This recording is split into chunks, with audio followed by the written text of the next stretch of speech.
Hello, everyone. Thank you so much for joining us today. Welcome to this virtual discussion on the topic of emerging natural climate solutions in Alaska. This is part of the Alaska Climate Opportunities Assessment Series hosted by the Nature Conservancy. And the Nature Conservancy in Alaska has been engaging on this new effort throughout the summer and fall to inform and educate Alaskans on the merits of bipartisan climate solutions. TNC has partnered with McKinley Research Group to commission research on Alaska's unique opportunities to address climate change and assess the economic implications of recent, current, and future investments or policies. So during this 90-minute discussion, we're going to hear from leaders about some of Alaska's natural climate solutions and their mission to support innovative and resilient strategies in climate, carbon, and conservation work across the state. We have a wonderful bipartisan, diverse, and expert level panel of folks to hear from today. They're here to share exciting things about their work and then respond to your thoughts and input. We have Sarah Longan, Deputy Commissioner, Department of Natural Resources with the state of Alaska. Julie Decker, who's the Executive Director of Alaska Fisheries Development Foundation. And we have Fred Parady, who's the Chief Operating Officer for Huna Totem Corporation. I'll serve as your moderator today. My name is Julia Nave. I'm a conservation forester for the Nature Conservancy here in Alaska. And I'm based on Tlingit-Ani and the unceded territories of the Akwaan people here in Juneau, Alaska. The word opportunity is really key to this discussion. The climate is changing. That's been further and lately underscored by the Intergovernmental Panel on Climate Change's recent report. And we feel that really acutely in Alaska, with temperatures warming at 2 to 3 times the global average. With climate change expected to cost Alaskans hundreds of millions of dollars annually, it's really time to plan and prepare now. Before I pass it over to our panelists, I want to help frame the conversation today by helping to define what natural climate solutions are. Because this is a space that the Nature Conservancy works in all around the world. And I suspect many of you who are attending are experts in this, but it might be the first time hearing about it for some others. And so we'll dive into some definitions and background, and then I'll pass it over. So what are natural climate solutions? They're all the ways that the natural world helps us mitigate the climate by reducing greenhouse gases in the atmosphere. So in order to keep global temperatures from rising over 2 degrees Celsius, we need to reach net zero greenhouse gas emissions by the middle of this century.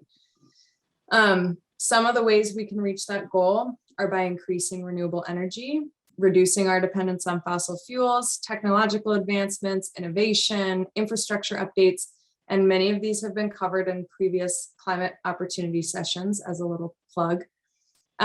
But we need to deploy this broad suite of tools and approaches to reduce carbon emissions. There's no single solution that's going to get us there. So alongside these very necessary shifts that need to take place in our society, in our energy sector, transportation, policies, and economy, we are recognizing and elevating the role that nature has to play. And so investing in technology that removes carbon from the atmosphere is wonderful. It's fantastic, but trees already do that. So how can we ensure our environment continues to function in a way that it's naturally sequestering carbon and really not sequestering, really not just sequestering carbon, because we all know, of all the other benefits that healthy environments provide to humans and to biodiversity: clean water, clean air, habitat for fish and wildlife, cultural and spiritual connections, and also increased resilience as we adapt to the impacts of climate change too. So how can we help nature combat climate change?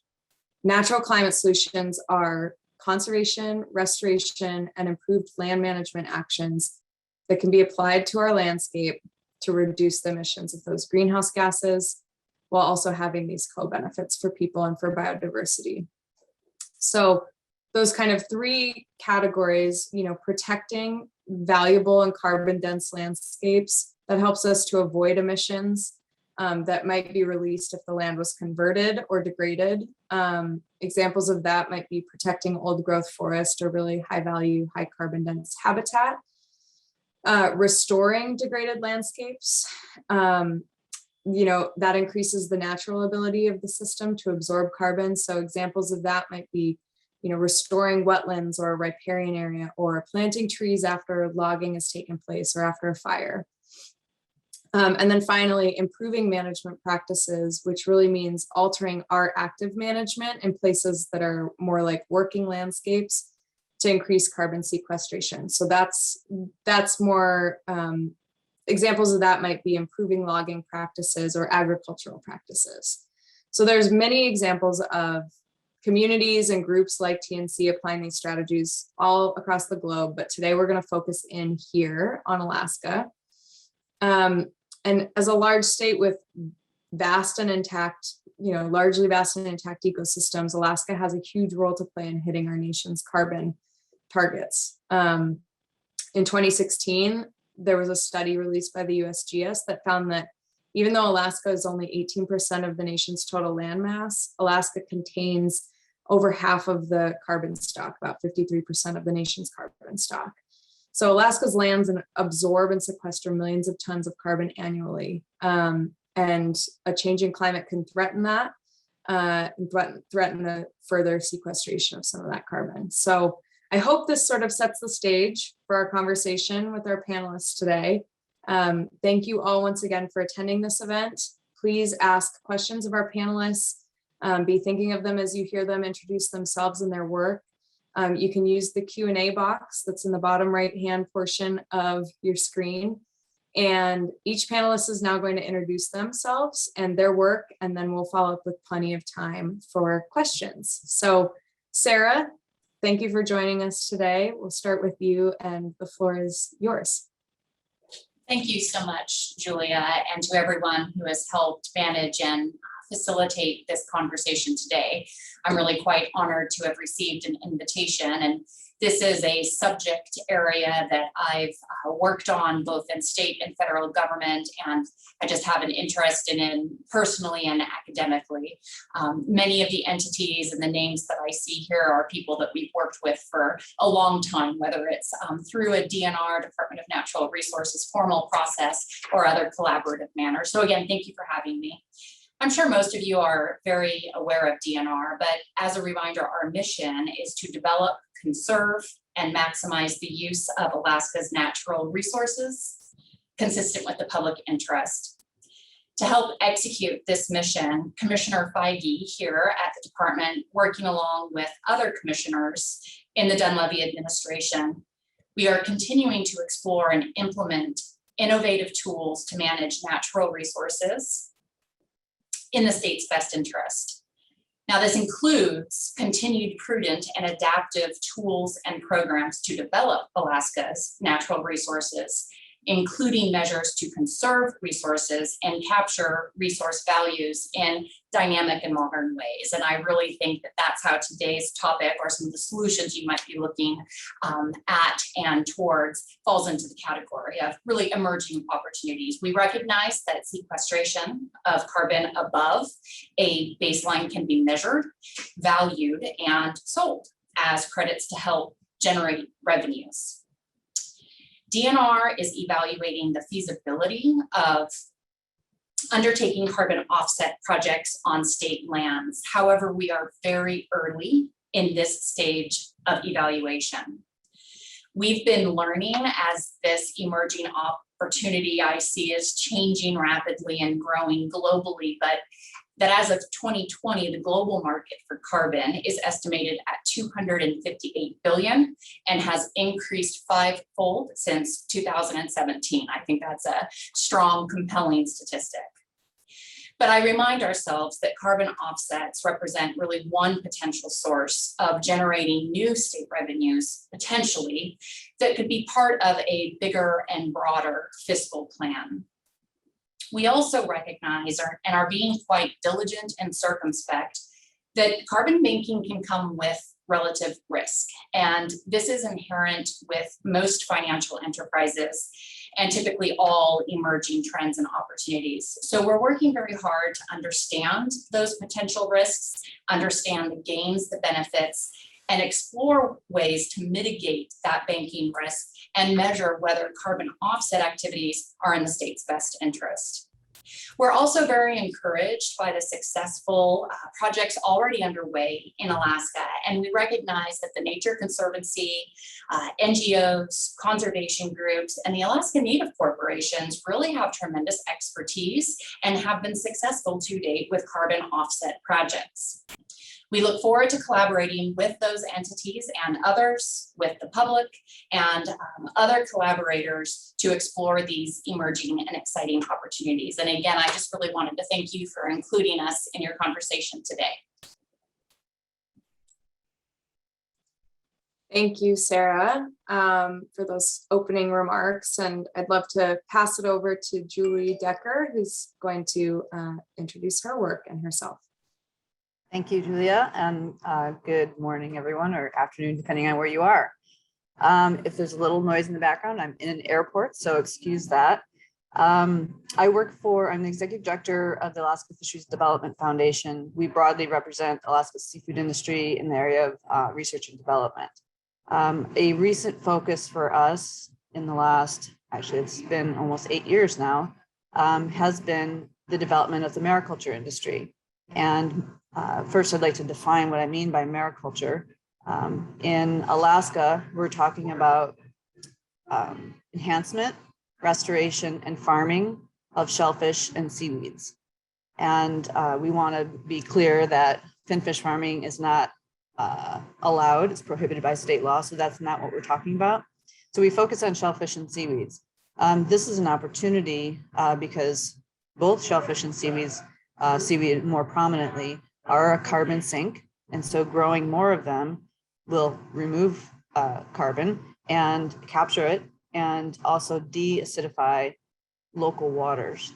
And so these are areas where we see broad, not only economic benefits, but environmental benefits as well. I typically, when I talk about mariculture development, focus on the side of both community and economic development, but in this forum, I think, of course, we want to focus on the environmental impacts, the positive environmental impacts. Some folks have used the term regenerative to talk about these types of activities of mariculture. One thing I would like to point out, push back a tiny bit on this framing of this as natural. I think we're a little bit past natural. The state of, if we were to walk away from everything right now, I think we need to actually turn the clock back. And so we need to look at activities that actually improve habitat and the environment instead of just letting things set. So this is one area we strongly believe that development in this area is actually a repairing or regenerative thing. So I also want to point out the difference between aquatic farming and enhancement and restoration. And for instance, if we continue to see ocean acidification as is projected, it's very harmful to shellfish. And if we are actually developing shellfish and seaweed hatcheries and the staff and the techniques in these hatcheries, we can be doing research on how to adjust pH levels in a hatchery setting, which allows us to take shellfish through a juvenile stage when they are the most vulnerable to ocean acidification and get them past that stage and then put them back out in the environment, either for restoration purposes, which is bringing back, like restoring a stock that may be depleted, or for enhancement purposes, which means just increased biomass for harvest and food purposes. And in an area I'd like to point out, just recently in the news, the Bering Sea king crab and tanner crab stocks have crashed. Just this 1 year, the reduction in harvest is going to take over $100 million out of the economy, and they don't know what's happened to those stocks yet. So it's an area that we need serious discussion, we need investment, we need research, and we need to get moving, quite frankly. One of the things that we need to do is to finish a bill in the state legislature that would allow for shellfish enhancement and restoration. It's almost over the finish line. We hope in January to finish that up. And then we really need to invest in both the research and the capacity building at the hatchery level. And I think I'll stop there for now, and we'll move to the question part. Thank you so much, Julie. Finally, I'd love to pass it over to Fred to introduce himself and his work. Thank you, Fred. Thank you, Julia, and thank you, everyone. I want to get started building off of Julia's discussion of the research by the Nature Conservancy, essentially regarding solutions that incorporate nature's processes into what we're trying to accomplish. And so I want to begin with a slice of my history. I like to say that I'm a recovering politician, handling about step 9 or 10 of a 12-step program. Before I was Speaker of the House in 2000s in Wyoming, I served as the majority floor leader in 2001 and 2, so 20 years ago. And in Wyoming, the majority floor leader controls the floor calendar, which bills get heard when.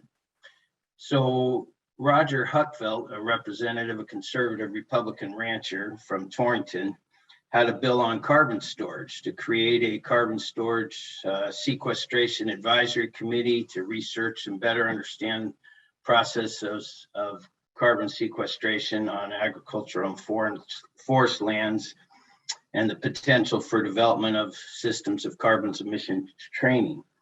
Essentially, he was pretty far-sighted in wanting agriculture to be able to participate in carbon markets. The fun part of this story is that it's late in the 40-day general session, and so the clock is winding down on getting access to the floor, and he kept pestering me about his bill. And I told him teasingly that I couldn't schedule it unless he could tell me what sequestration meant. And he said, well, it means getting you to sit on your hands and not take down my bill. So I thought, fair enough. I scheduled the bill, it passed and was signed into law by Governor Geringer. And looking back on that time, it's amazing to me to see the deterioration in our political landscape as you look at the polarized climate change debate today. This was a conservative Republican rancher bringing forward a carbon bill. Moving to today in Alaska, I'd like to begin with a brief description of Huna Totem Corporation. We are the Alaska Native Village Corporation for Huna, the village of Huna. We have over 1,400 Native shareholders.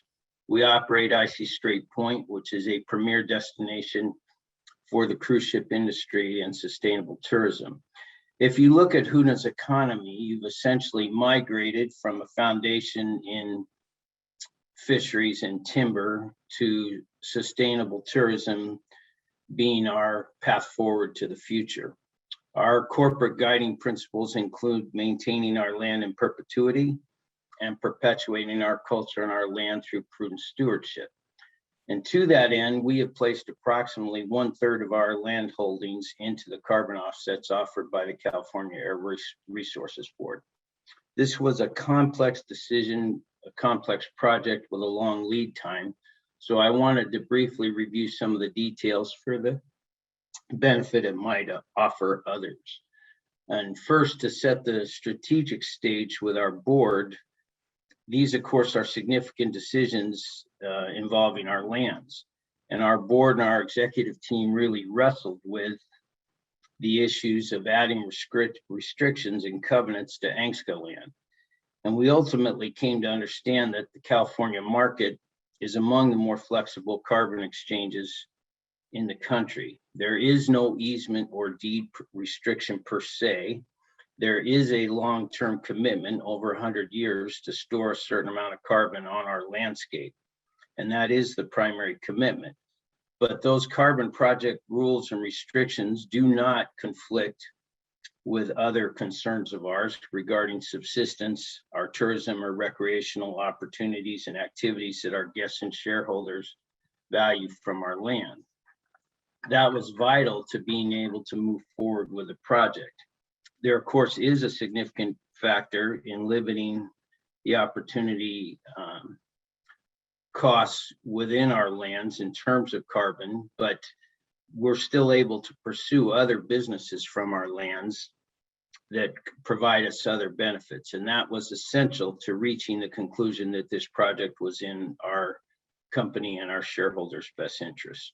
We spent some considerable time and money with internal and external legal teams to construct a purchase and sale contract that is strong, it's well vetted, and it protects us as landowners. So that was the board's perspective as we set this project in motion. Now I'd like to turn to the timeline that we encountered and some of the challenges and recommendations we might have. We began in September of 2017. In early 2018, we had initial conversations with Finite Carbon, who turned out to be our project consultant for this project, BP and Sea Alaska. Sea Alaska had set the stage for our region in this project.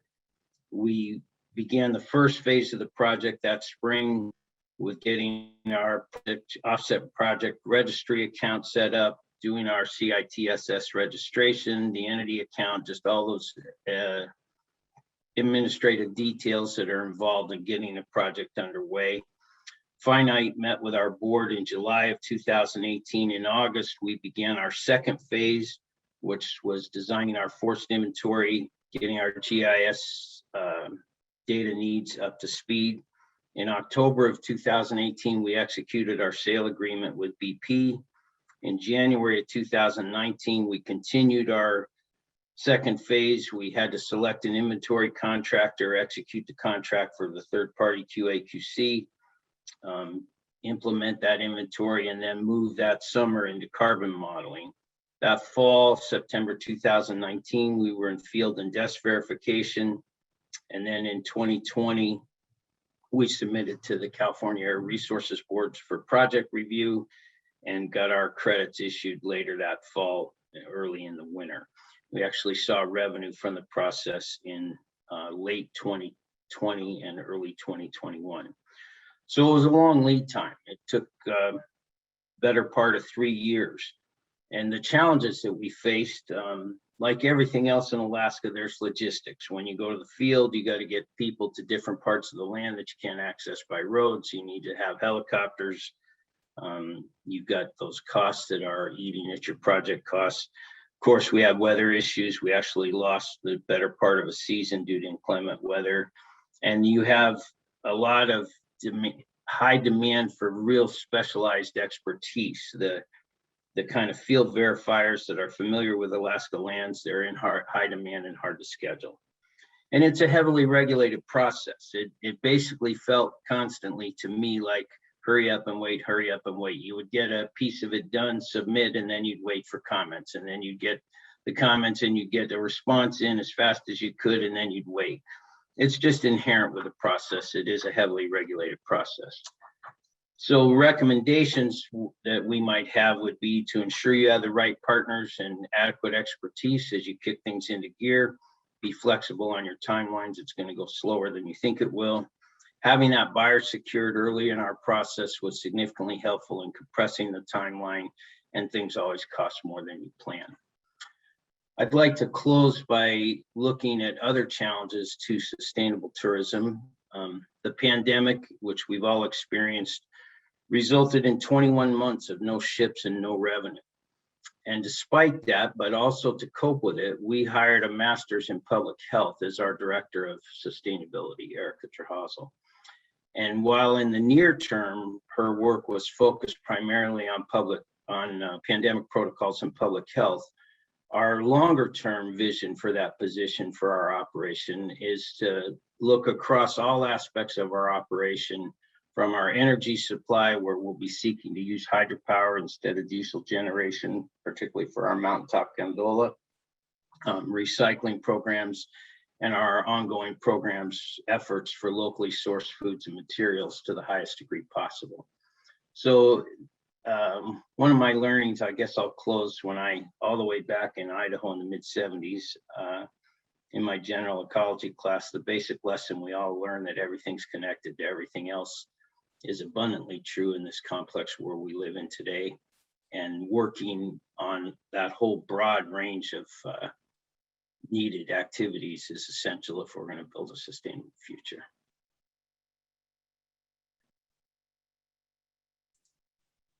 Thank you so much, Fred, for that introduction to your work. So we've got some diverse perspectives and backgrounds here, and I'd love to kick it off with a question, and please don't hesitate to put your own in the chat below or into the Q&A box below.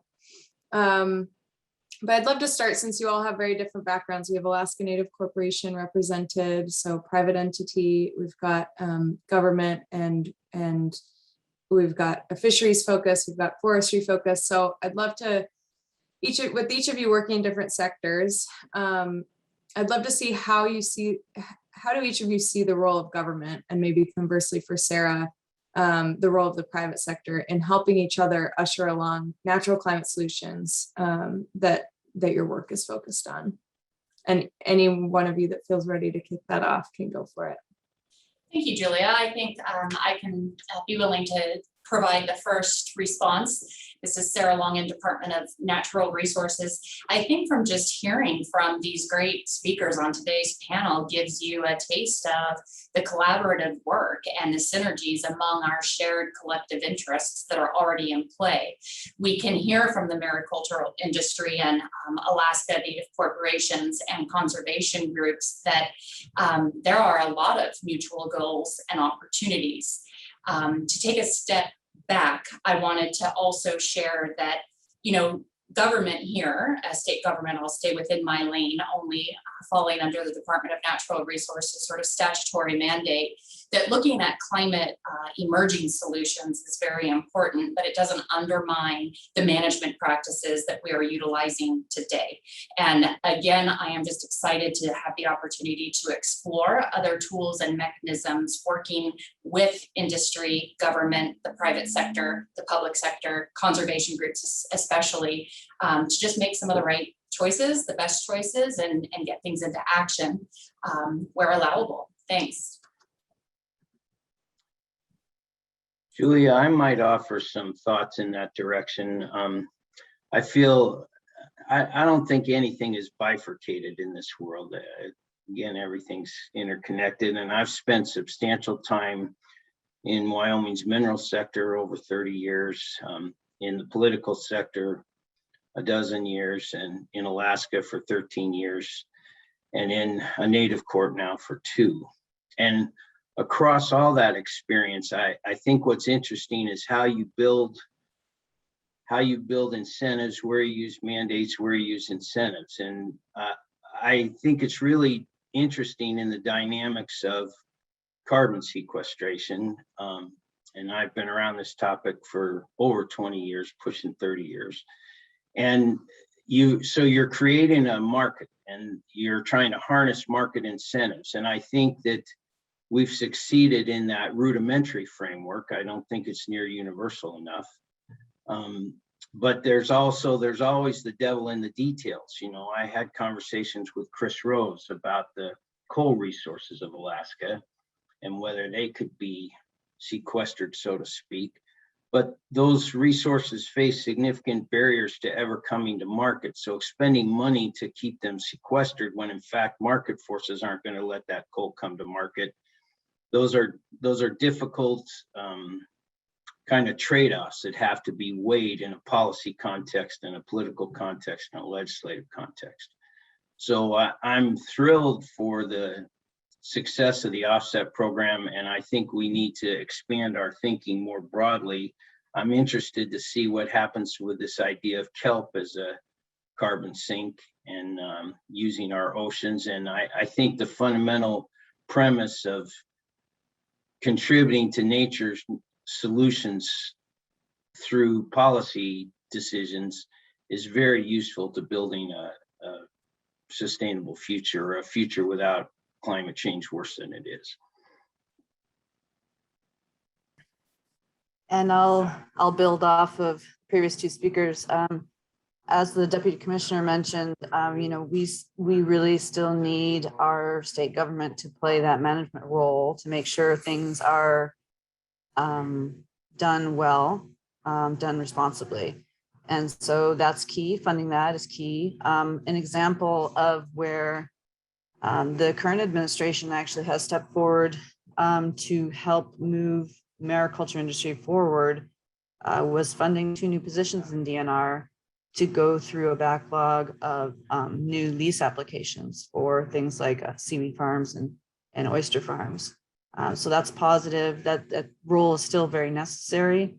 Another thing to keep in mind with these new industries, new developments, there's a lot of what I call chicken or egg stages. And in fact, there's like layers of these chicken or egg scenarios playing out and developing something new. This is where government can really help step in and kind of break that vicious cycle, who goes first, because they have the money, quite frankly, to take the risk to do things, and they can do it in a way that the industry that develops from it can then pay back over time. And I'd like to share an example of what I mean with our salmon enhancement, our salmon hatcheries. This is a different topic, but the example of how the government stepped in and helped get that going and industry paid it back over time is really important. So they developed, the state funded a revolving loan fund that had very loose isn't the right word, but the terms of the loan fund were created to make it work. In other words, they weren't terms like a bank would normally have. This state money was quote unquote patient capital, right? They really wanted to make this work. So they gave them very long-term loans, low interest in cases, first 10 years, no payments, no interest accrued. This allowed salmon hatcheries to get built, to get operating, to start seeing returns over a period of time. So they had some consistency, and then they started paying back on those loans. And what we see 20, 30, 40 years later is those loans have been repaid with interest to the state. And we also are contributing to the economy with salmon, hatchery raised salmon every single year. And so it's a very successful model in that sense. So there's areas with seaweed and shellfish or mariculture development that are somewhat similar in that we do need hatcheries for this activity. If we're going to do something expansive in many regions of the state and really affect both seaweed and shellfish, we need this sort of piece of infrastructure in place. And there's also a workforce development component to it. So in my opinion, this is a very good area for government to get involved, take that early risk. That's very hard to justify to industry. It's also sort of a shared risk. So it's hard to get the group of the industry participants on board. So that's one area that I think is very pertinent.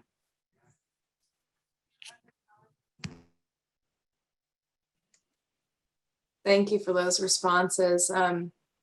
We have one question that's focused for Fred, which is great because he has to hop off in about 20 minutes to catch a ferry. Very Southeast Alaskan problem here, but this question is from Linda Benkin, who's with the Alaska Longlines Fishermen's Association.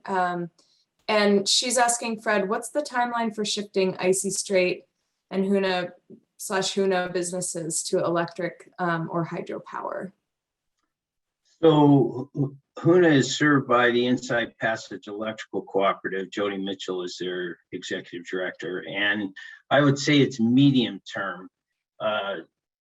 The current hydroelectric capacity in Huna, there is a run-of-river hydro project that there are suggestions to expand, and that expanded capacity would give us expanded hydropower to distribute into town to businesses and up the mountain. The core for us is getting a power line laid from the city of Huna up to the top of Mount Huna where the generators are. So I would say it's a medium term, 2, 3, 4 year kind of process. It's certainly not going to happen in the next 18 months. And it's tied to IPEC's ability to build out additional hydro in Huna. Thank you. We have one more focus for Fred from George Donnert. He says, thank you, Fred, for your dive into the process of selling carbon credits. There's a lot to learn there. How does the Huna Totem contract deal with the possibility of a forest dying from insects or disease? Fire turns part of the tree into more atmospheric carbon. Does your contract deal with that aspect as well? So I think he means kind of natural processes that may have negative effects on carbon stocks. That is a great question, and I don't know the answer. I joined Huna Totem in 2019. This was underway from 2017, and I'll have to go research that and get back to you. That's a great question. And I know there are reopeners, if you will. You have to refield verify your carbon storage every, I believe, 6 years. So I know there are these ongoing verification processes, but the specifics of either infestation or fire loss of carbon storage, I'll have to dig into. Thank you. Yeah, that's a great point to consider. This question is for Sarah specifically. Can you speak to the governor's Green Bank proposal? What is the role of state government in helping these projects come to fruition across the state?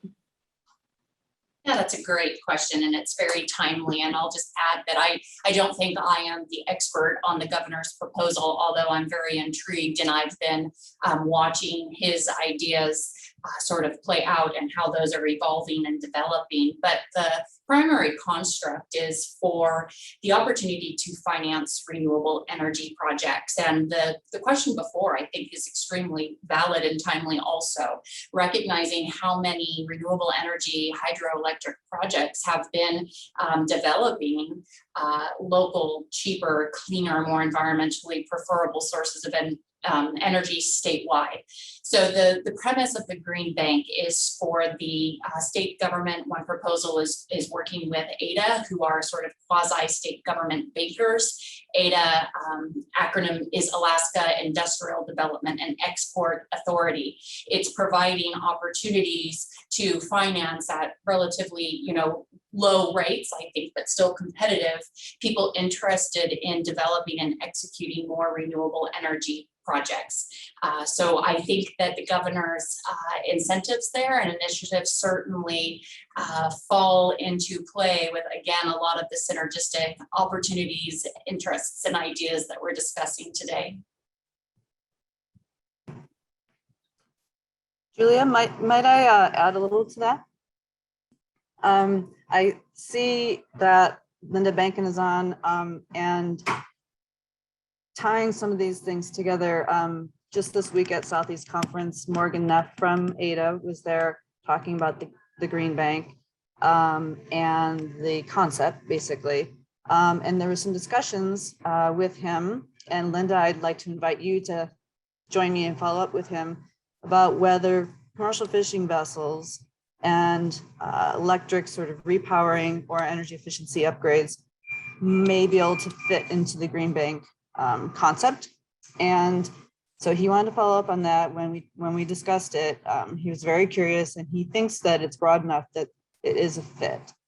So this is not necessarily a regenerative project, but we do recognize that a lot of people in our commercial fishing fleet would like to become either more efficient or change to different energy source. So stay in touch on that. Thank you.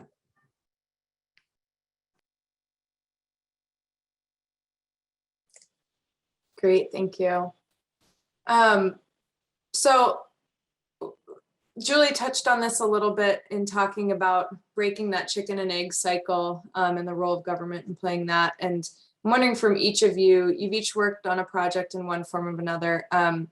What are some of the obstacles that policymakers should consider? So are there obstacles kind of in your field that you think policymakers could be considering to make natural climate solutions more integrated across the state?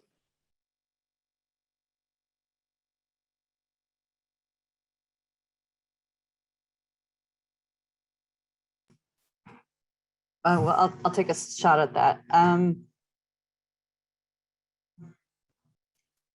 I think the example of increasing staff in DNR to process lease applications is a good one on this topic.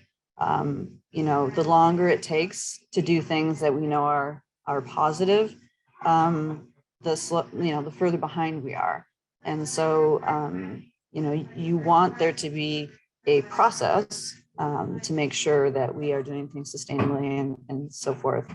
But you don't want the process to take so long that, these positive projects are not getting underway.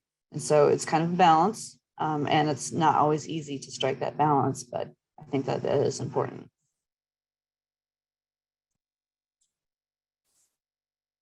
I could take a stab at that also, unless Fred, you had comments since you want to jump off or need to. This is Sarah Longan again, and I think an important obstacle to consider, and I like to look at obstacles as opportunities, is for governments nationwide to really partner with their legislative bodies to update or amend any of the very, very old land laws that might minimize or prevent utilization of public lands. And again, I just want to add the caveat that Department of Natural Resources here in Alaska, we don't know where we're going with all of these great ideas, and we're learning from other states where North Dakota and other Western states actually have well-established regulatory programs for underground CCUS, carbon capture and underground storage. So we don't know if any state laws would need to be updated or changed, and quite frankly, we haven't put the resources into exploring that more because again, we're just exploring the feasibility of all of these opportunities.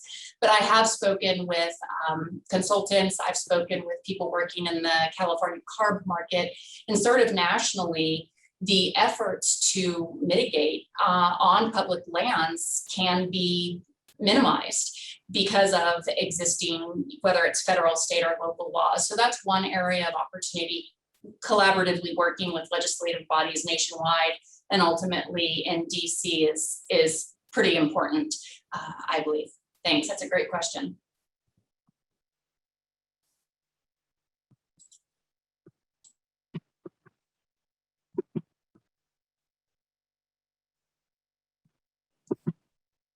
Fred, did you want to weigh in on that question, or would you like to move on to a different one? I think move on to a next one. Okay. I am curious, another sort of question focused for you, Fred. You mentioned the discussions that the board had when you were entering this carbon, the possibility, or weighing the possibility of entering into a carbon deal, and some of the things that they considered and wrestled with. Could you share with us a little bit more maybe about the opportunities that attracted them to that as an option for their land in the first place? I think See Alaska pioneered these processes here in Southeast and then shared their learnings and very detailed proposals as to how to make this process work, because one of the problems is achieving scale. And Southeast Alaska is the largest landowner in the area, had the resources to pioneer the path, so to speak.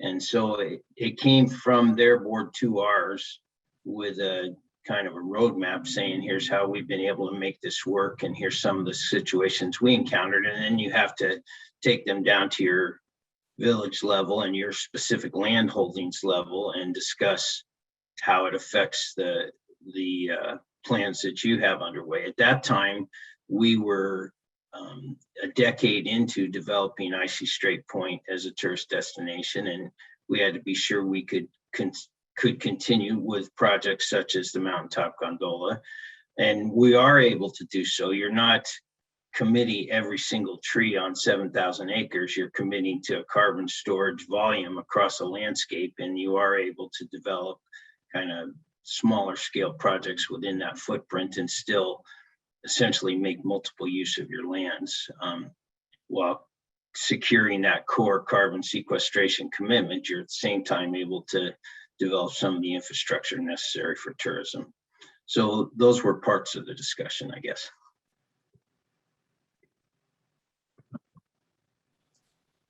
Thanks for sharing that.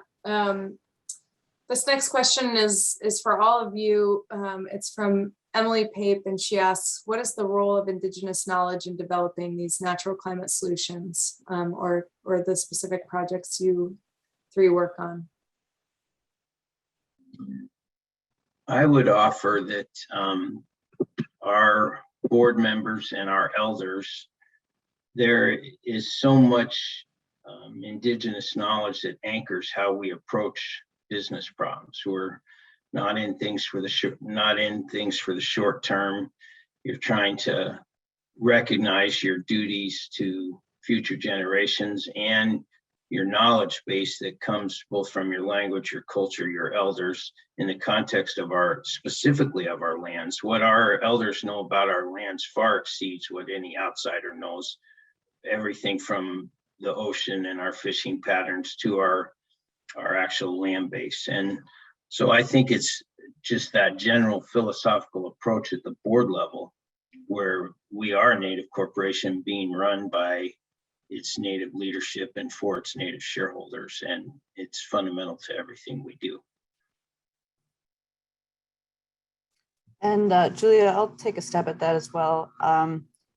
For the topic of mariculture development, I think Indigenous knowledge is quite pertinent to looking at what types of sites or areas are appropriate for development and which are not, and based on traditional use, species present, weather patterns, things like that. So in my view, that's tremendously important. Hi, this is Sarah. I could add to that. I'm grateful for the question because I think Indigenous knowledge is important, especially in a government system to help inform government decision making. I just want to recognize that another really important entity that I don't think is represented, at least on the panel's speaker today, is the federal government. Quite frankly, they have access to bigger budgets, and I think that they've done an impressive job in Alaska and nationwide working with traditional and local knowledge and trying to gain an understanding of some of these global interests and impacts, but how they are specifically affecting local communities and having localized effects. I've worked with the Bureau of Ocean Energy Management, for example, who sort of consistently incorporates and tries very hard to mesh Western science with Indigenous knowledge. I know that our federal land managers, whether it's Bureau or Land Management or others, other federal resource agencies, it's a topic that, again, I believe that consistently people really care about, and people are always trying to stay forward facing and incorporating Indigenous knowledge, which is important.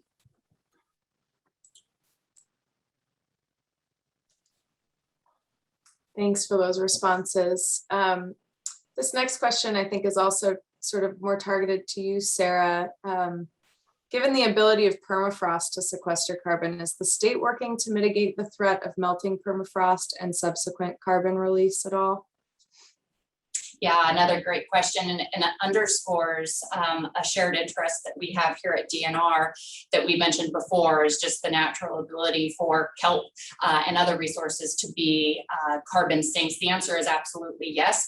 Permafrost has this wonderful natural ability of also being a carbon sink, and I'd like to direct you to DGGS, the Division of Geological and Geophysical Survey. They are the state analog to the federal USGS. Largely our scientists and geologists are housed in Fairbanks, where DGGS is located, but they are consistently working with the University of Alaska Fairbanks, conservation groups, and other entities on mitigating impacts. And I'll bring up one method of doing so in an area that DGGS has been focused on is coastal erosion. Certainly coastal erosion has a very specific and localized impact to communities here in Alaska, and DGGS executing and having collaborative partnerships with UAF, USGS, et cetera, are looking at those above board methods, and very timely and important methods to reduce things like coastal erosion and those associated impacts.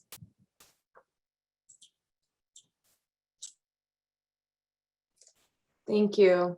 Since you were just talking about impacts a bit, I think it's also interesting, we talk about natural climate solutions being focused on nature's role in mitigating climate change and, sequestering carbon. But can you talk about what benefits your work or your projects may have in also adapting to the impacts of climate change? So more of an adaptation focus as opposed to the carbon mitigation or sequestration piece. I'll take a stab at that. I think the example I mentioned early on about hatchery shellfish being raised in an environment where the pH can be adjusted, and the shellfish then can survive that really critical juvenile stage where ocean acidification effects would be felt most, and then released into the wild. I think that's a really clear example of an adaptation that may be helpful to the survival of our wild shellfish. It's hard to predict whether that's gonna exactly unfold that way, but it would be good to be prepared. It would be good to have those resources, be doing that research, developing that workforce. That's another sort of aspect of this, is the research and the technicians, hatchery technicians, is a whole additional workforce segment. So I think those things are important, and as well the growing of seaweed. There's a number of different ways that seaweed can be used as adaptive. Everything from people may think this sounds a little bit off the wall, but there are things like using seaweed as sort of a natural barrier to block erosion. Using seaweed to potentially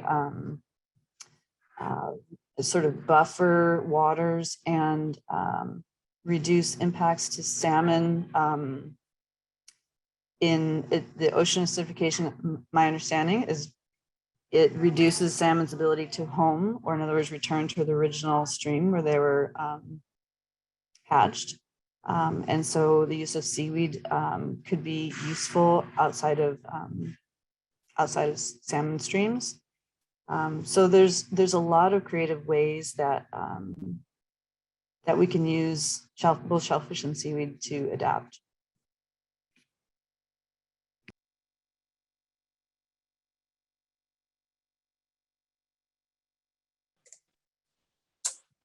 Sarah, I'm not sure if you want to respond to anything in the adaptation space. You mentioned coastal erosion, but if there's anything else that you'd like to speak to as far as adaptation measures or adaptation observations on state lands, then chime Sure. in.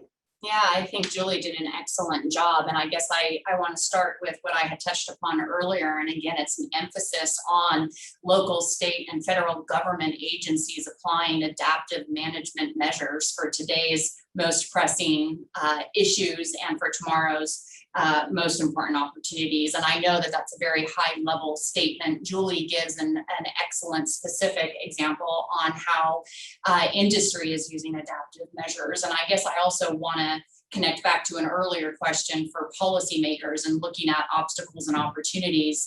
You know, governments don't always have big budgets for research and development. State governments certainly do not. This is another area where I think the federal government has a huge opportunity. And under the current federal administration, departments like the Department of Energy are really shifting some of their R&D focus on carbon solutions, adaptive management, funding emerging technologies to help address impacts today and future. So I think, again, this is all an interconnected process where government, private sector, public sector can continue to collaborate and make smart choices on adaptive management.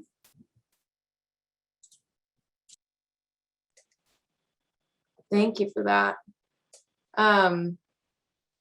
Julie, this question is specifically for you. You work with innovators and entrepreneurs working Alaska's waters. What's the most exciting emerging opportunity on your radar and in the future for ocean entrepreneurial space?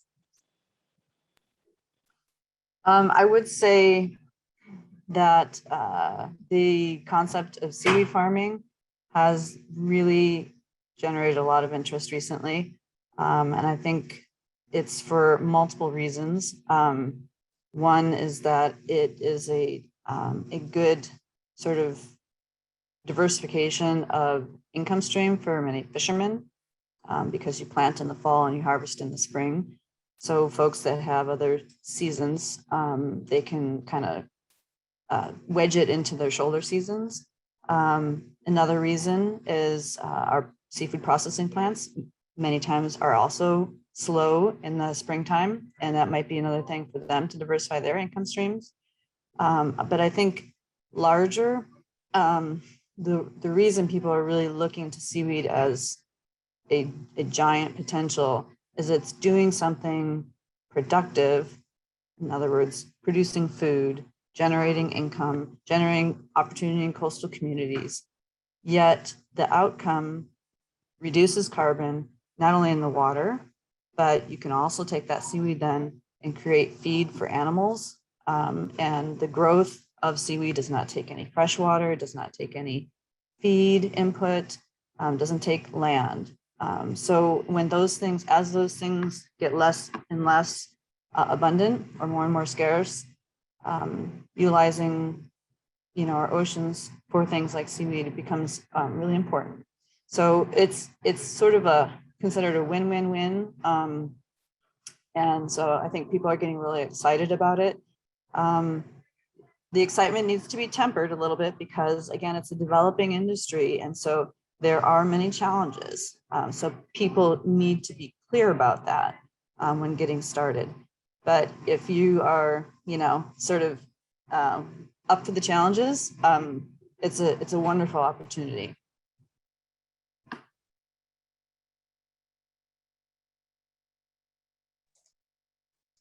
Thank you so much. This next question, our panelists may not have an answer, or maybe you do, but it could be good fodder for chat discussion if any attendees have want to chime in on answers for this as well. But Elena or Elena says, I'm watching the increasing housing development in the Mat-Su Valley with some trepidation, since this area has some of the best arable land as well as carbon capture potential. There are young people who would like to enter farming but don't have the funds to buy farms, and I've met a few who are focused on regenerative agriculture that would increase carbon capture. Any thoughts about how to support young individuals wanting to enter farming? So we don't really have Sarah may have some feedback on that from a state perspective, but otherwise chat away if anyone has any resources for young farmers. This is Sarah, and I'll certainly need help on this, but what a great and creative, innovative question. I really encourage you to reach out to the State Division of Agriculture Director Dave Shady. Their offices are located in Palmer and also here in the Atwood building in Anchorage. I don't oversee the Agriculture Division in my Deputy Commissioner portfolio, but we have so many enthusiastic people that want to partner with Mat-Su Valley residents and other agricultural areas statewide. Please reach out and look into potential opportunities. And I'll just add to that, yes, the Division of Ag is wonderful resource, and they also have a agriculture revolving loan fund that can provide, my understanding is up to $1 million for farmers for various reasons. So there's details to that program that I'm not super good with, but yes, definitely look into that. There are some financing options available, as well as USDA has an enormous amount of resources. They have a beginning farmer rancher program for training. In the state of Alaska, there's the Farm Service Agency based in Palmer. And so USDA actually has a tremendous amount of resources, sometimes so much that it's hard to find your way through them all. So don't be discouraged and keep looking into that.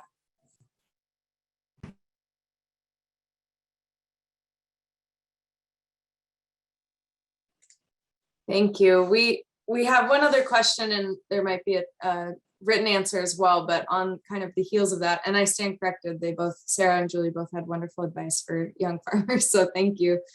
But I'm curious, Colleen Cartwright from Anchorage is interested in how to get involved as a citizen, and just says, is there any way I can get involved? Sorry if it's too vague of a question. Thank you all for your hard work in allowing us to join this meeting. So if you have any any input on how just citizens can get involved with the work that you're doing, go right ahead.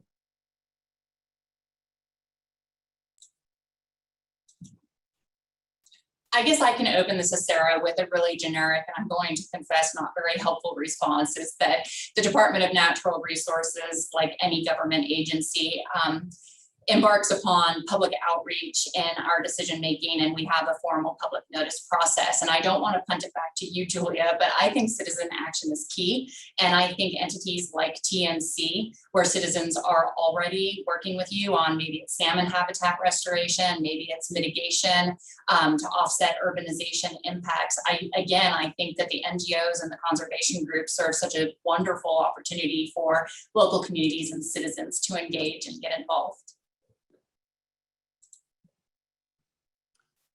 And I'll add to that, if you mean involved in more of a commercial way, actually wanting to develop an aquatic farm or something like that, there are resources and tools, information at Alaska Sea Grants website, also on the AFDF website, afdf.org.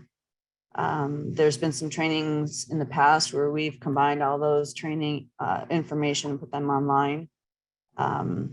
You can also join the Alaska Mariculture Alliance, either as a supporting member or a full member if you're actually getting involved in farming. So those are some ways to get active, stay in touch about what's happening, and yeah, play a role. Yeah, and I can chime in a little bit too. Jackson put in the chat the link for this assessment series, and beyond these conversations, which are really meant to engage, there's also the papers that are coming out associated with them, as well as letters to the editor. And so if you want to learn more, those are great places to get started, and you can really find a number of topics that might be of interest to you specifically, on just a broad suite of kind of climate solutions. And within those, there's, associated actions and direction as well. And as an Alaskan resident, if you would like to see those actions taken up by your policymakers, you can always get in touch with them and reach out to your delegation, the things that you care about and that you have informed yourself about. So I think that's great. Those are great resources to start with. And we've got another question here for Deputy Commissioner Longan from Emily Pape. She says, our nearest neighbor in the states, Washington State, has a shellfish industry that injects more than $150 million per year into state GDP. We know this is something that Alaska is working on, but it seems like we could get aggressive to grow this much faster, noting that Alaska has so much more coastline than Washington.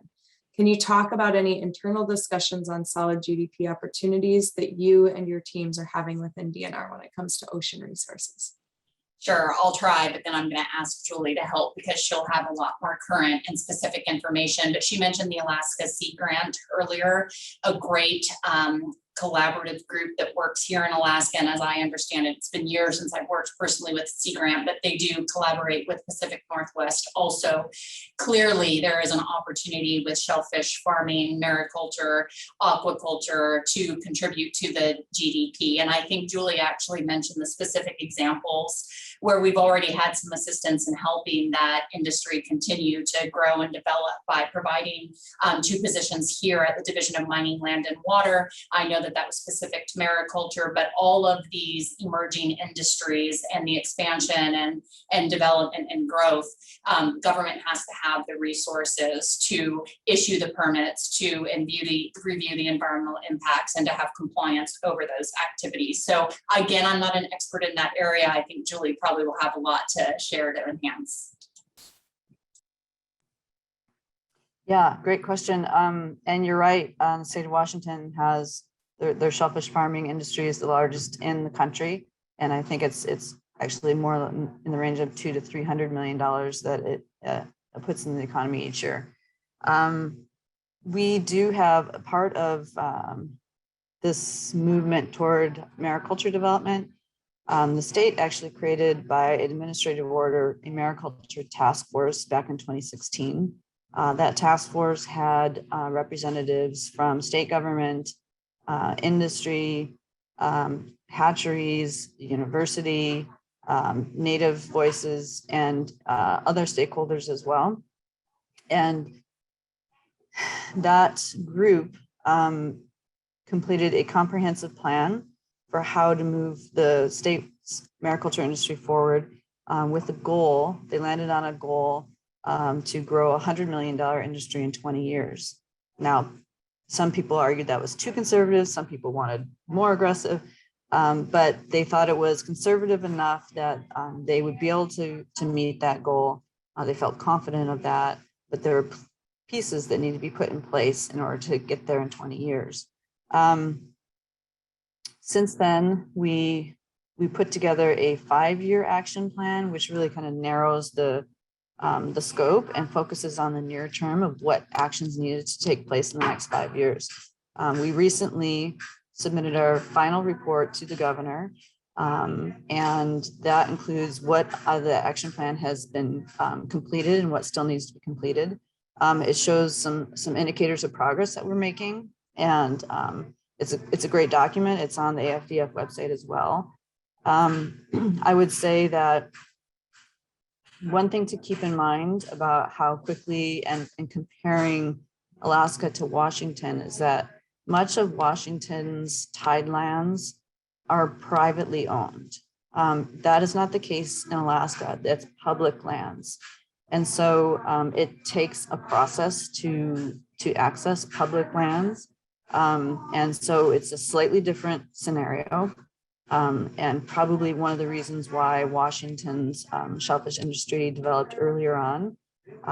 Besides, there was, I think, significantly more population there earlier on. So, so a couple of differences between the states, but we definitely, want to fast track things as much as possible. But we also have to recognize there's processes, there's public input. Not everybody feels the same way. Finding correct places where there are minimal conflicts or no conflicts is actually harder than it sounds, even with a state that is as large as Alaska is. So we're pretty confident that we can make significant progress, but it's not, again, it's not easy. We welcome everybody's help, support, getting involved, and even, being a part of creating that new economic opportunity. Thank you. Those are great insights. We have a question here about the bipartisan infrastructure bill. And we're wondering if either of you are anticipating funding opportunities for natural climate solutions if that bill passes, or if you've been tracking it or have opportunities on your radar. That would be wonderful. I have not heard a lot of specifics about the bill. So we're trying to find out a little bit more about whether that could be the case, particularly for pieces of the infrastructure that would be needed, like we talked about with hatcheries potentially, as well as maybe not on the natural side, but sort of the reducing the carbon footprint of commercial fishing through repowering with electric vessels or hybrids or energy efficiency on board. So all those things would be really cool if they were in the bill or allowed or somehow allowed in the bill.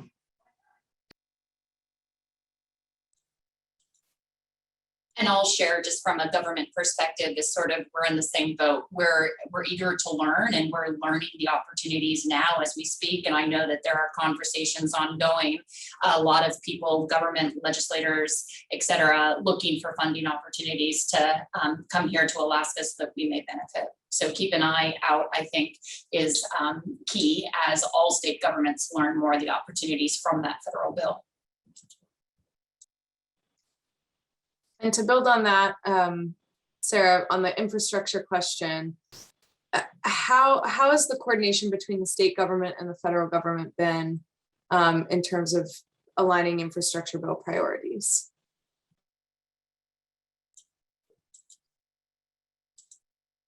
Sorry about that. I was looking for buttons. It's a great question. And again, I just want to have the audience recognize that we are DNR and we're actually just a tiny cog in this larger wheel. And when we talk about state and federal coordination and collaboration, that's something that I'm really passionate about, and I can speak for a long time about the improvements we've made, but really coordinating more in the environmental science collaborative space and in the regulatory space.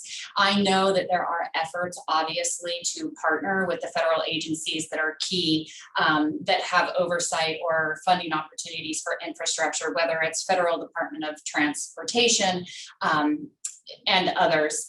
We are always wanting to, at the state government, find those ways to coordinate, collaborate, talk early and often so we can seize opportunities. So I would say overall, like I do when I get asked this question on a variety of coordination, how it applies to pretty diverse topics, is that we're eager to talk, communicate, coordinate, and learn. And I think that's a very positive and ongoing process.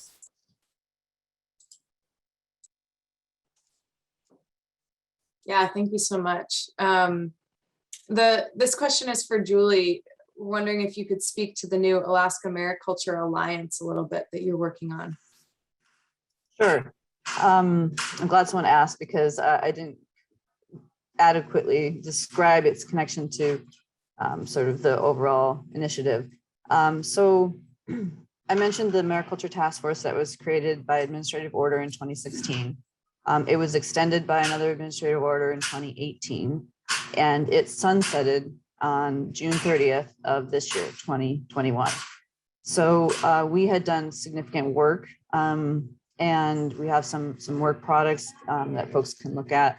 But one of the big pieces that allowed things to move forward faster was that coordination piece amongst industry, government, university, and many other stakeholders. So we recognized that that was important to continue into the future. We wanted to sort of move it outside of a state government arena and into a nonprofit. And so we created the Alaska Mariculture Alliance, which is a 501c6 nonprofit.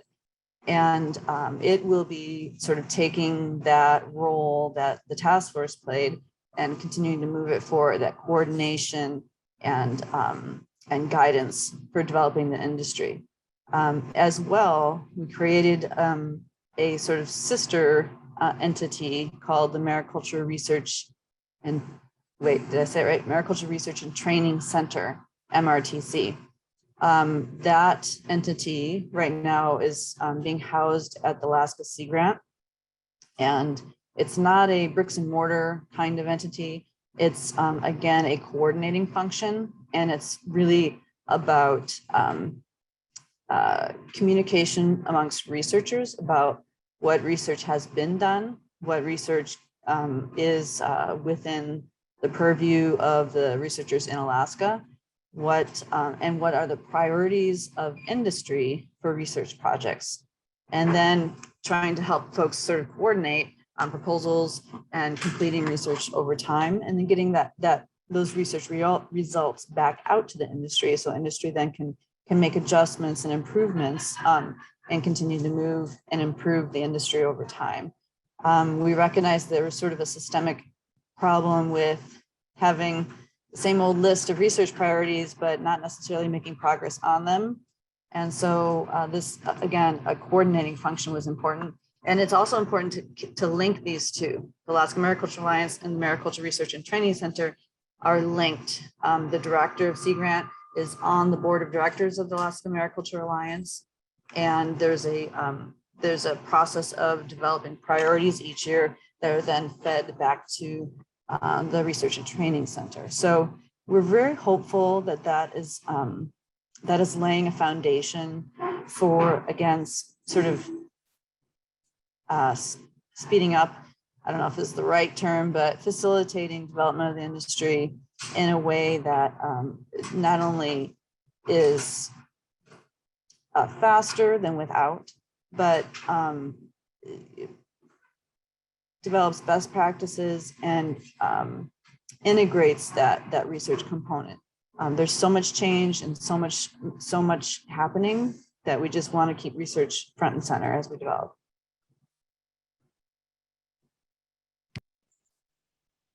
Thanks so much for that. We have a question a little more focused on what TNC has been doing in some of the natural climate solutions space in Alaska. And I can speak a little bit to our work here in Southeast Alaska and also in what we call the Emerald Edge, which is encapsulates the coastal temperate rainforest from Southeast Alaska all the way down to Washington and well, through BC down through Washington and all the way down to coastal Oregon at this point. And a large part of that work is looking at, we've got a coordinated effort right now through that whole geography, really trying to look at where more climate opportunities lie. You know, as far as our work here in the Tongass National Forest and in Southeast Alaska, we have a lot of trees. We have this really resilient source of carbon as well, because right now, as we watch forest fires ravaging the West in the lower 48, we have this very important store of carbon in Southeast Alaska that's fairly resilient carbon that isn't as subject to quite as many risks potentially. Someone brought up insects and disease, and that's certainly one of the considerations. But as far as like large scale devastating impacts, we're fairly fortunate up here to be living in a rainforest. And so when we look at, you know, we look at these 17 million acres of trees, say on the Tongass or more, or across Southeast Alaska, and asking ourselves about natural climate solutions, trying to figure out, you know, what is the strategy here? And we clearly have a resource here that's valuable, and we ask ourselves, you know, are there other strategies to increase the rates of carbon sequestration? And there are research gaps in kind of where carbon lies. And so we've got people sort of trying to approach this from different angles, scientifically and through partnerships with Alaska Native corporations on you know, community forest partnerships, and as well as carbon project development conversations. So it's kind of the natural climate solutions is, as we've seen here, is a really large umbrella that a lot of people can fit under. And so our work here, we just try to sort of be brokers of good science and to our partners, to landowners in the region. And we're trying to up that science as well by increasing a carbon mapping effort right now with our partners in Washington, Oregon, and BC. And hopefully that helps us to point to areas of really high value, areas of opportunity where carbon can be protected, areas of opportunity where carbon sequestration can be increased, and be able to approach our partners or approach agencies or approach landowners who are interested in sort of what kind of actions might lead to an increase in carbon sequestration and resilience on their lands. So that's a little bit about what we focus on here, and how NCS sort of weaves its way through our work. It's carbon is really not we don't want to manage everything for carbon, right? We want to optimize carbon, but we don't want to maximize carbon as the goal. There's so many different other benefits within the forest, from subsistence uses and fish and wildlife habitat, and just lots of different kind of values that the forest as an ecosystem brings, and lots of different management actions that would optimize all those different things. So it's a balancing act, and we're definitely not just trying to grow trees as big and as fast as we can, but looking at it all as a kind of cohesive picture. So thanks for that question. We've got a little bit more time here, and I've got one more question that's focused here towards Sarah. You mentioned in your opening statement risks that the state is considering when talking about offset programs on state land. And I'm curious if you can dig in at all to some of those risks and details around like the risks and benefits that you all have been considering when thinking about offset projects on state lands. Sure, happy to. And again, adding the caveat that we know a little bit right now, but we've got so much more work to do to investigate and evaluate. But the carbon offset, it's a market, and financial and banking institutions are involved in partnership, obviously, with private landowners and environmental consultants and environmental groups. But government is going to have to operate at the speed of business, and we try very hard to do that in executing the mission that's already mandated to us and in our existing portfolio. When you get into things like carbon offset banking, it's competitive, and you need to make sure that there's a place for whatever you're trying to do in the market system. And I think that governments need to be very careful, obviously weighing this huge opportunity. When we talked about the successful nature of what's been happening, what Fred raised with projects that have been successful and have been generating revenues in Alaska already. But is this a smart place for business to enter? And I think in many ways you could see that it is. But again, DNR is going to be very pragmatic and circumspect in understanding and really right now learning what are those risks so that we can make good decisions and mitigate upfront. Thank you so much for that. That's an exciting development, and really exciting to hear that the state is considering those kinds of actions on state lands. We are nearing the end of time here, and I would love to open up the chat for any last minute questions, but then just invite Julie and Sarah to make any closing remarks here. And thank you all so much for participating as panelists. It's been a real pleasure talking with you. So Julie, if you'd like to kick us off with some closing remarks, that'd be wonderful. Sure. I wanted to point out something that I didn't mention earlier when we talk about sort of government role and who's in what space. It's important when we're talking about things happening in the water and the ocean that folks remember the state manages 0 to 3 miles offshore, and from 3 miles to 200 miles offshore, the federal government manages that area. And so there isn't a lot of folks looking to do things with aquatic farming in 3 to 200 miles offshore in Alaska yet, but that is a possibility. And NOAA would be in a role of managing that, actually several federal entities. And they are supportive of growing aquaculture in general, and including finfish aquaculture. That's sort of one of NOAA's positions for quite a while. Again, Alaska's finfish farming in state waters is prohibited. And so it's been a little bit of a tension back and forth between the difference between those two waters. And there has been attempts on the federal level to introduce bills that would sort of lay out how a better process for the permitting from 3 to 200 miles offshore. But there's been some consternation with some folks, including, I would say, Alaskans, to direct and basically exclude things that were not aligned with what has currently been sort of accepted as public policy in state waters. So anyway, stay tuned for that piece, but there are also some real beneficial parts to getting a better coordinated approach to permitting in federal waters for things that we may want to do, like seaweed and shellfish. So can't throw the baby out with the bathwater, so to speak. But anyway, I really appreciate the opportunity to talk to everyone today. You can contact me by email, and I'll put my email in the chat box. I don't know if everyone sees that, but forward it on. Thank you.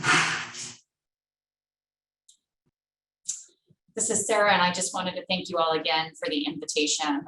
DNR is really navigating this new opportunity. And I think it's actually a little bit naive to call it a new opportunity. We don't know yet where we fit in or if we do, but the conversation today on entities, whether it be private sector, public, government, their roles and their interests, I think is really important. And I think moving forward, it's going to be key to continue the conversation. And again, we're just grateful to have been part of today's, and we look forward to working with internal and external partners moving forward. Thank you.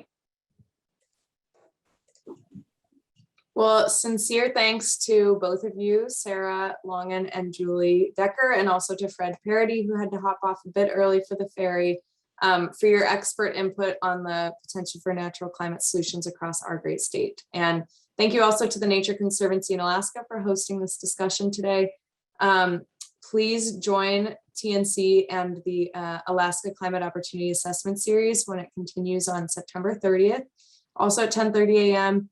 The next discussion is going to be featuring fishermen and policy leaders. So there's a link in the chat, nature.org/AK climate opportunity, and you can check out the links to the register for the next webinar and find recordings of the past webinars. So thank you all so much for joining and for your great questions and engaging today.